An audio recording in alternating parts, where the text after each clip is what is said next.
Assalomu alaykum aziz o'quvchilar. Men Nilufar Anvar, Registon o'quv markazining ingliz tili fani o'qituvchisiman. Bilasiz, IELTS hamda multi level imtihonlarida listening qismida map tushadi. Ammo oxirgi 2-3 yildan beri abituriyentlarga beriladigan oliygoh testlarida ham biz map, ya'ni listeningni mapi orqali yasalgan testlarni ko'rishimiz mumkin.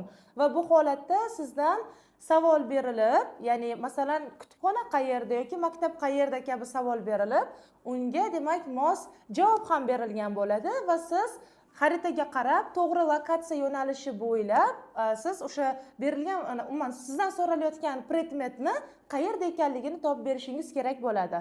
Bizning juda ham ko'p o'quvchilarimiz listening mapni lug'at qismida kamchiliklarga ega bo'lgani uchun bugun men sizlarga aynan mapga tegishli bo'lgan uning triklarini hamda lug'atlarini to'liq o'tib beraman. Tayyor bo'lsangiz boshladik. Hammaga assalomu alaykum do'stlar. Bugun sizlar bilan xudo xolisa map listeningni ko'ramiz. Nima uchun mapdan boshladim? Sababi IELTSda ham, sifirda ham map ekzaminda tushadi.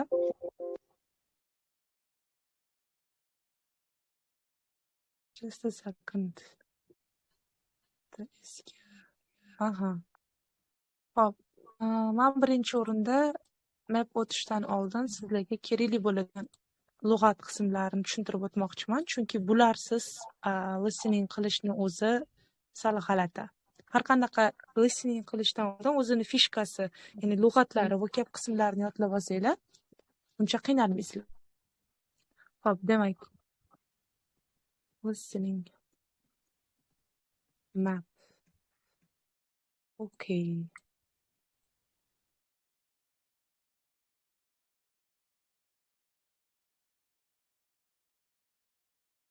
Xo'p, do'stlar, qaranglar, odatda listening map ishlayotganingizda bitta qanaqadir xarita bo'ladi-da.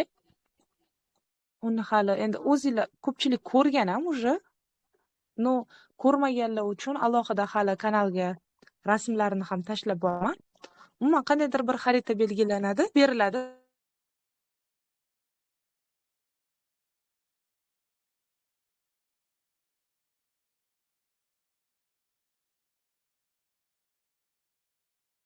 Sizga va o'tasiz, demak, nima qilishingiz mumkin? O'tda demak, belgilab borishingiz kerak bo'ladi. O'sha binolar qayerda ekanligini. Keling, men sizga yaxshisi hozir Google'dan bitta namuna ko'rsatib o'tib ketaman. Ya'ni bu namuna umuman hali listening ishlab ko'rmaganlar uchun qanaqa bo'lishi haqida biroz tushunchaga ega bo'lib olish uchun ko'rsatib o'taman. Qanaqadir bir kitobdan ochib ko'rsatadigan bo'lsam, hozir to'g'risi kitob загрузкасы, keyin sifir boshqacha, IELTS boshqacha nisbatan, shuning uchun yaxshisi Google'dan birorta mapni qidiramiz. Hozir o'sha yerda sal bo'lsa ham tushuncha hosil bo'ladi.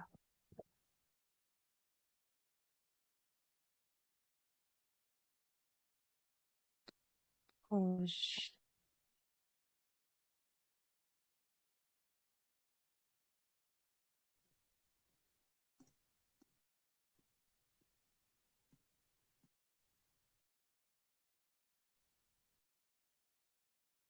O'zi map listening deb yozsangiz, birdan o'zi vocabulary'larni, mana rasmlarini chiqarib beryapti.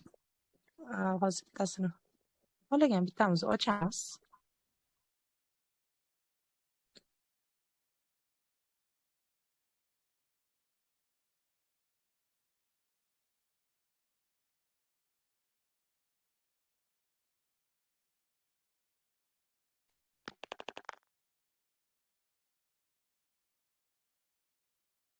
Antena yaxshi tushuntirmagadir. Demak, ko'pincha birorta bir proyektni, loyihani, binoni kelajakda qanaqa bo'lishi, planirovkasi sizlarga beriladi. Masalan, bu yerda mana ko'rishingiz mumkin qanaqadir xaritacha. Mana shu yerda demak sizga mana yana bitta turi mana daraxtlar, qanaqadir darvoza. Menga nimagadir ovoz kelyapti. echo bu paytda tester second.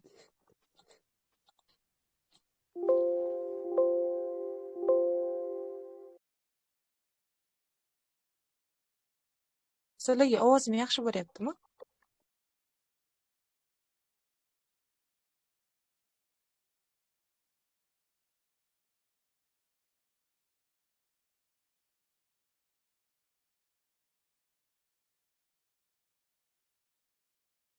Ha, ustoz yaxshi. Okay. Demak, mana shunaqa xaritalarda mana bu yerda ko'rib turibsiz. Kafe yoki formal gardens, outdoor gymlar turibdi-da. O'sha yerga demak sizga binolarni mana bu yerdagi demak A, B, C, D umuman mana shu katakchalardagi location bo'ylab, ya'ni o'sha joylashuv bo'ylab audioni eshitgan paytingizda nima qayerda ekanligini topishingiz kerak bo'ladi. Deylik, masalan, mana bu yerda wild flowers, yovvoyi gullar qayerda o'sgan. U yerda o'zi tushuntiradi, masalan, bu yoqqa yurasan, u yoqqa yurasan deb aytadi. O'shanga qarab qaysi harf ekanligini topishingiz kerak. IELTSda ham, SEFRda ham shunaqa. O'sha harfni moslab ketishingiz kerak bo'ladi.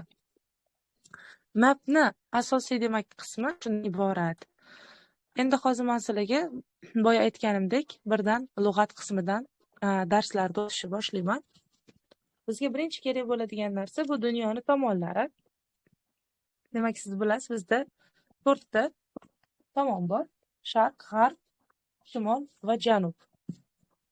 Birdan yozib ketaveraman. Demak, south,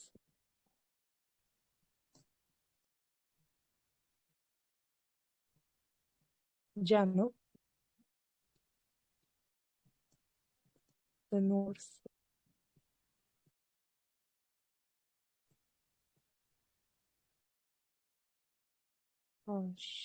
shimol masalan. Chunki xaritingizda shimoliy tarafda, janubiy tarafda, g'arbiy tarafda deb gapiradi-da. O'shaning uchun siz bu so'zlarni 100% bilishingiz kerak bo'ladi. G'arb yoki masalan the east deydigan bo'lsak, bu sharq. Hop. Bu yerda demak do'stlar 4 ta tomonni o'zini yozdim. Siz bilasiz, demak tepaga harakat qiladigan bo'lsak, masalan, mana bu yerdagi xarita bilan tushuntiray, mana o'zi berib qo'ygan. Bu yerda mana tepa qismlari, mana bu joy deylik north bo'ladi. Xaritaga qarab turgan paytingizda chap tomon qism, mana bu yer deylik, qayer masalan mana A harfi turibdi-ku, katakcha. Ana o'sha tomon, demak bizda chap tomon bo'lsa, bu west bo'ladi. G'arb tomonlarida, g'arb mamlakatlari. Yoki masalan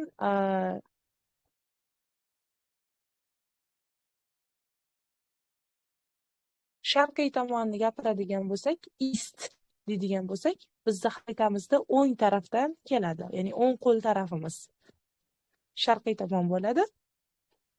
Demak, shimol tepada va janub pastda bo'ldi. Mana bu yerda demak South Gate deb yozilgan joy bor-ku. Bu demak janub. Tepamiz esa shimol. Xuddi shunday yodlab olganingizdan keyin sizga uncha qiyin bo'lmaydi. Endi bundan tashqari yana qanaqangi lug'atlar bizga kerak bo'ladi? Hozir hammasini demak yozib ketaveraman. Sizga speaker aytishi mumkin in the middle. In the middle. Biron narsaning o'rtasida deydi, to'g'rimi? O'rtasida. Xo'p, yoki yana bitta demak so'zimiz in the center. Markazda degani-ya, markazda. Biron narsani markazida, o'rtasida deb aytsa, mana shu ikkita demak frazani ishlatadi. Va siz shu yerdan bilasiz markazga qarash kerak ekanligini. Yoki o'ngda, chapda deydigan bo'lsa, in the right hand, o'ng qo'l tomon masalan, yoki side tomon deylik. Endi on bilan keladi. On the right hand side yoki chap qo'l tomonda deydigan bo'lsak, left hand side bo'ladi. Left side. Demak, mana shu so'zlarni, frazalarni ishlatadi. Masalan, o'ng qo'l tomondan yurasiz, chap qo'l tomondan yurasiz desa, mana shularni eshitishingiz mumkin. Siz oldindan tayyor bo'lib olishingiz kerakda, nima so'zlar eshitasiz. Shularga oldindan yodlab olsangiz, uncha qiynalmaysiz. Undan tashqari, yuqorida desa, above deb aytadi. Yuqorisida. Biror narsaning yuqorisida joylashgan, masalan, above deymiz. Ostida desak, below deymiz, to'g'rimi? Below. Ostida. Biror narsani qarama-qarshisida desak, opposite. Qarama-qarshi tomon. Qarama-qarshisida. Opposite. Hop, yana nima so'zlar ishlatishimiz mumkin? Yonida desak, next to. Ya'ni yonida joylashgan biror narsani, yonma-yonda. Endi near degani bor, u aynan yoni bo'lmaydi, lekin yaqin atrof bo'ladi, yaqinida. Demak, farqi nimada? Next to aynan yonida bo'ladi. Ikkita bino yonma-yon joylashsa next to bilan aytiladi. Bir-biriga yaqin, lekin yonma-yon bo'lsa, near bo'ladi. Xo'p, undan tashqari siz yana ishlatishingiz mumkin. Ko'pincha o'zi listeninglarda keladi, siz turgan joy. Siz turgan joy bu odatda 3 ta bino bo'ladi. Reception, main hall yoki entrance qismlari. Demak, reception qabulxona, ya'ni qabulxonada turibsiz deb aytishi mumkin-da. Listeningda reception deyiladi yoki main hall bor, asosiy, demak, zal. Asosiy zal deganda bunaqa mehmonlar kutadigan zal emas, kiraverishdagi katta foyer zal tushuniladi bu yerda. Asosiy zal yoki entrance.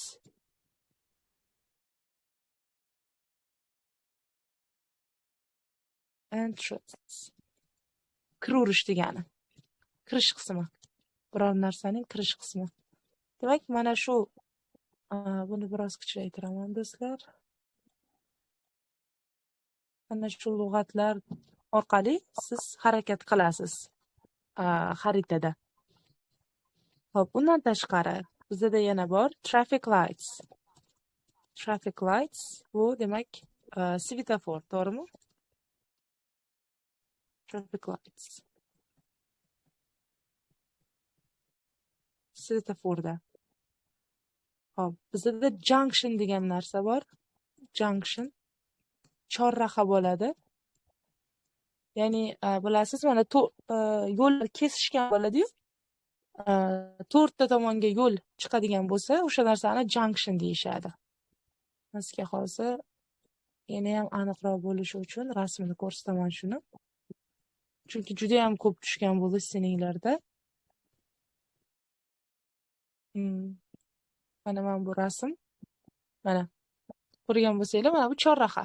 Junction deyiladi. Demak, sizga audioda junction deb gapiryaptimi, siz birdan o'sha mana shu joyga qarashingiz kerak bo'ladi-da. Boshqa joyga qarab turmasdan shartta shu yerga qarashingiz kerak bo'ladi. Xo'p, undan tashqari bizda yana boshqa so'z bor, roundabout degan. Roundabout bu aylana yo'l yoki halqa yo'l deyiladi. Aylana yo'l. Xo'p, buni ham hozir sizga aniqroq bo'lish uchun rasmini ko'rsataman. Roundabout. Bunaqa yo'l tushuniladi. Demak, roundabout deganda siz bor e'tiboringizni birdan mana shu narsaga qaratishingiz kerak bo'ladi. Xo'p. Xo'sh, undan tashqari, demak, hozir buni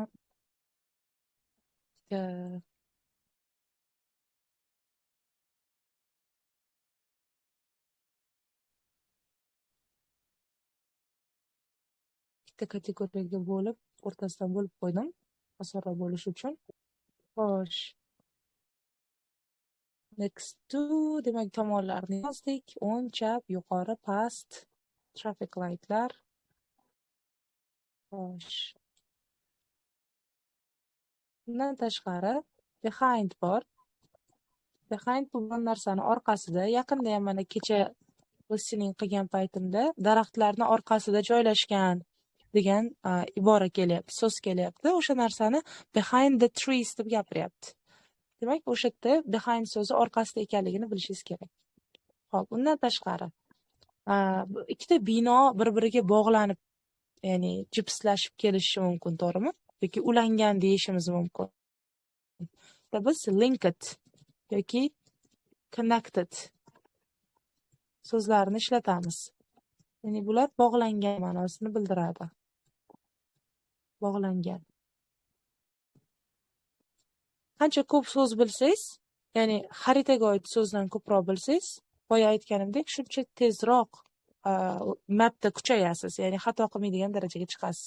Umuman xaritalik savollarda. Undan tashqari sizlarga sekretlarni aytib o'taman. Mapda yana qanaqa, demak, qiyinchilik joylari bor ishlayotganda. Juda ham fokusni bir joyga jamlashingiz kerak, chunki u yerda faqatgina mana shu so'zlar bilan beradigan bo'lsa, oson bo'lib qoladi sizga. Bu osonda, masalan, biror narsani orqasida desa, tappa-tap olaverasiz. Lekin u yerda nima deydi? Masalan, bitta bino haqida gapiradigan bo'lsa, aytishi mumkin. Deylik, hozir men sizlarga deydi, badminton binosini qayerda joylashganligini aytaman deydi-da. Qaysidir bir chalg'itib, boshqa bino haqida gapirib, yoki kelasi yil ochamiz buni, hali bitmagan, yoki o'tgan yil o'rnida bunaqa narsa bor edi degan chalg'ituvchi gaplarni ishlatishi mumkin. Yana ham tushuntirish uchun hozir boyaga birorta misol bilan ko'rsatib beraman sizlarga.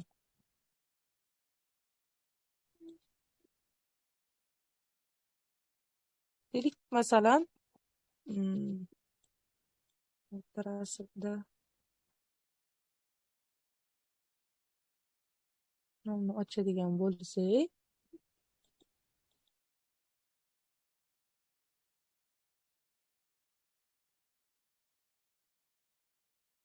masalan, new traffic lights 14-raqamda ko'rishingiz mumkin. Yangi, demak, svetofor qayerda joylashgan deyapti.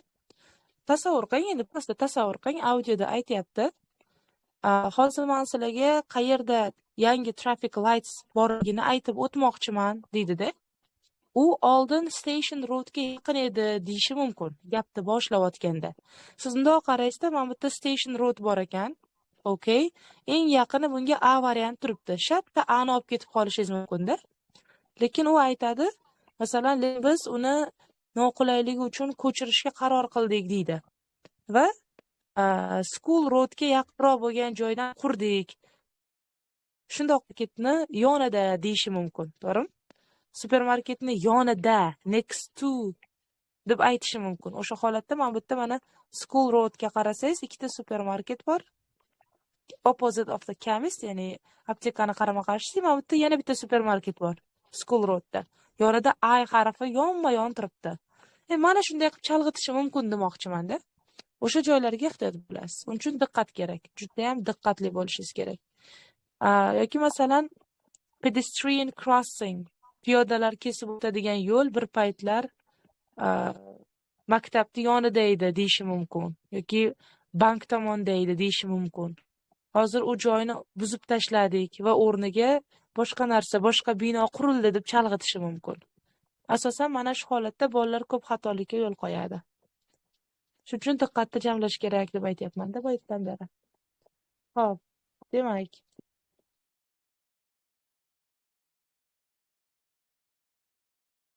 hozir bu yerda mana lug'atlarni ko'rsatib o'tdim. Bundan tashqari, ya'ni alohida lug'atlar bor. Hozir uni ham alohida sizga yozib beraman. Just a second.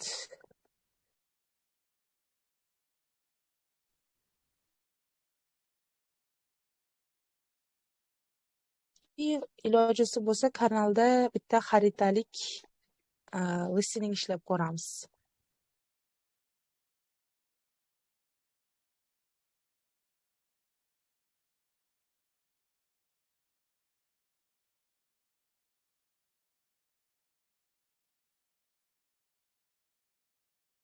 Hop, buni boshqa alohida varaqdan yozganim ma'qul menimcha.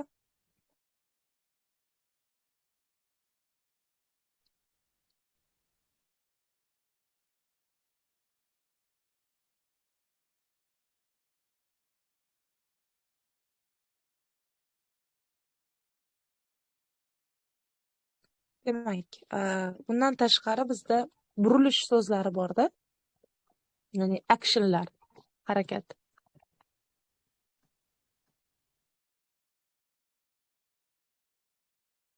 Hop.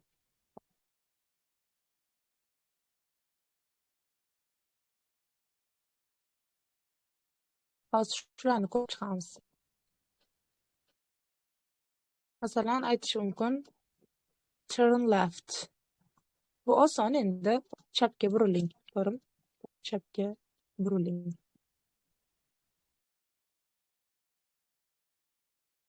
Yoki xuddi shunday turn right. O'ngga buriling. Sizga demak gapirayotgan odam aytadi-da buni. Tushuntirib berayotgan odam xaritani. O'ngga burilasiz, chapga burilasiz deb aytadi. O'ngga buriling. Endi bundan tashqari to'g'riga qarab yuring degan so'z bor. Hech qayerga burilmasdan to'g'riga qarab yuring. Go straight on degani. Go straight on. To'g'riga yuring.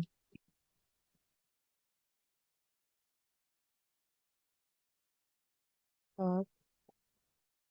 Xo'sh, undan tashqari go past so'zi bor. O'tib keting degan ma'noni bildiradi. Masalan, bankdan o'tib ketasiz desam, go past the bank deb aytaman. O'tib keting. Ba'zida travel bilan ham berishadi. Travel the northwest, ya'ni janub tomonga sayohat qilasiz deyish mumkin. Walk along so'zi ham ko'p ishlatilinadi. Walk along the street. Masalan, street. Ko'cha bo'ylab yuring degani. Ya'ni burilmasdan, bu ham hech qayerga burilmasdan. Walk along the street. Ko'cha bo'ylab yuring.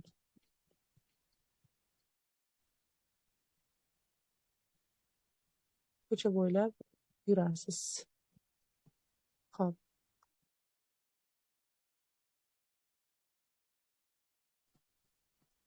Undan tashqari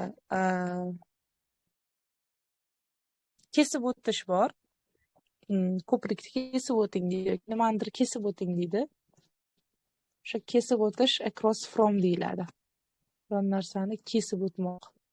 Kesganda kesib o'tmoq.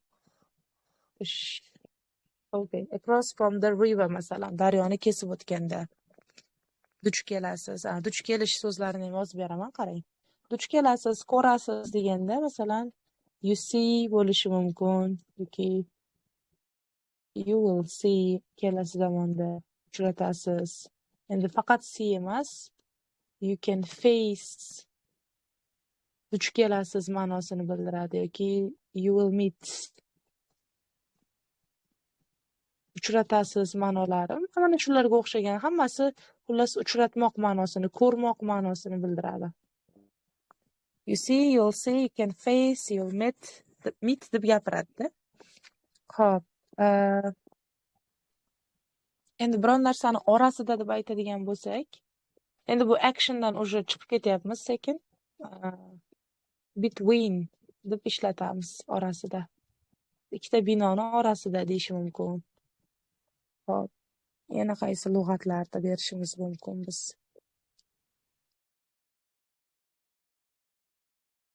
Demak,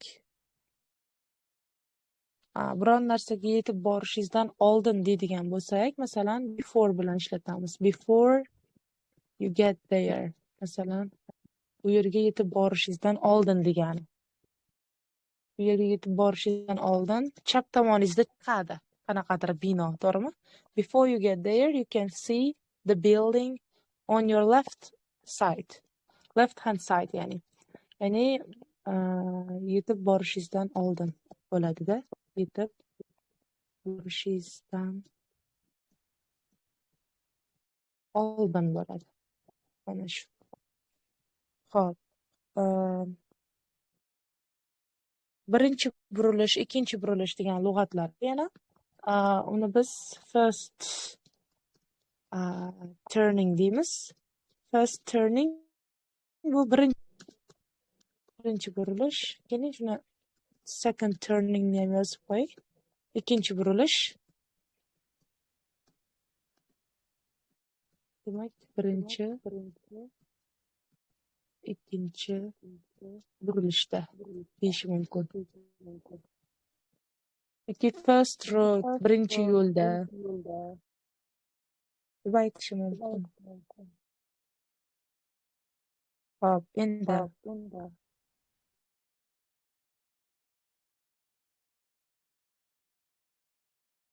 ovozim yana qaytib kelyapti o'zimga.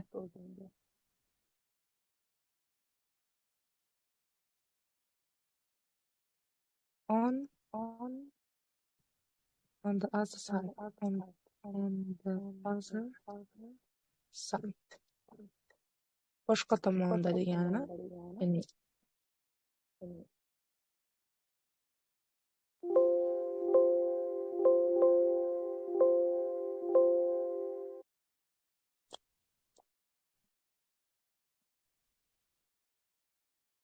boshqa tomonda. Boshqa tomonda keladi bo'lishi mumkin. Boshqa tomonda joylashgan. On the other side bo'ladi shu holatda. Pulni tashlab qo'yaman kanalga. Xudo xolisa keyin listening tashlaman mapdan. Bajarib ko'rasiz. Aynan mana shu darsdan keyin hozirgi mana o'rgangan lug'atlaringizdan keyin harakat qilib, diqqatingizni jamlab ishlab ko'rishga harakat qiling va nechta topganingizni kommentda yozib qoldirsangiz xursand bo'laman. So, thank you so much for your attention. Take care.